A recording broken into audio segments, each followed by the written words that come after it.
સમગ્ર જિલ્લામાં આજે હોળીના પર્વની ઉજવણી ધામધૂમપૂર્વક કરવામાં આવી રહી છે, જેમાં દિયોદરમાં વર્ષો જૂની પરંપરા મુજબ રાજવી પરિવારે હોળી પ્રગટાવી આ પર્વની ઉજવણી કરી હતી. વાવથરા જિલ્લાના દિયોદરમાં આવેલ ચોક ખાતે આજે હોળીના પાવન દિવસે શુભ મુહૂર્તે હોળી પ્રગટાવી આ પર્વ ઉજવ્યો હતો. વર્ષો જૂની પરંપરા મુજબ ઢોલ નગારા સાથે દિયોદરના રાજવી પરિવારના સભ્ય લક્ષ્મણસિંહ વાઘેલાએ શુભ મુહૂર્તે પૂજન કર્યું હતું.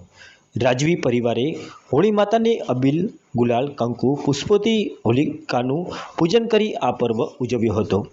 ઉપસ્થિત લોકોએ પણ આ પર્વમાં ભાગ લઈ વર્ષો જૂની પરંપરા નિભાવી હતી. સમગ્ર દિયોદરના નગરજનોએ હોળી માતાને શ્રીફળ, ખજૂર, ધાણી અને તેલનો અભિષેક કરી પદયાત્રા થકી દર્શનનો લાભ લીધો હતો. હોળી એટલે દેવી શક્તિઓનો આસુરી શક્તિ ઉપર વિજય. વર્ષોથી આ પરંપરા ચાલી આવે છે.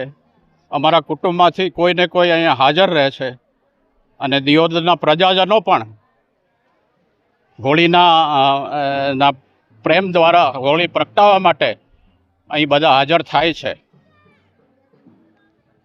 આ પરંપરા સદીઓથી ચાલતી રહે એવી આપણી સૌની આશા છે.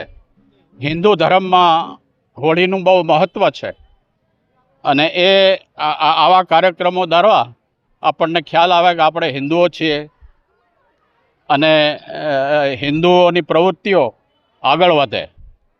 ધન્યવાદ.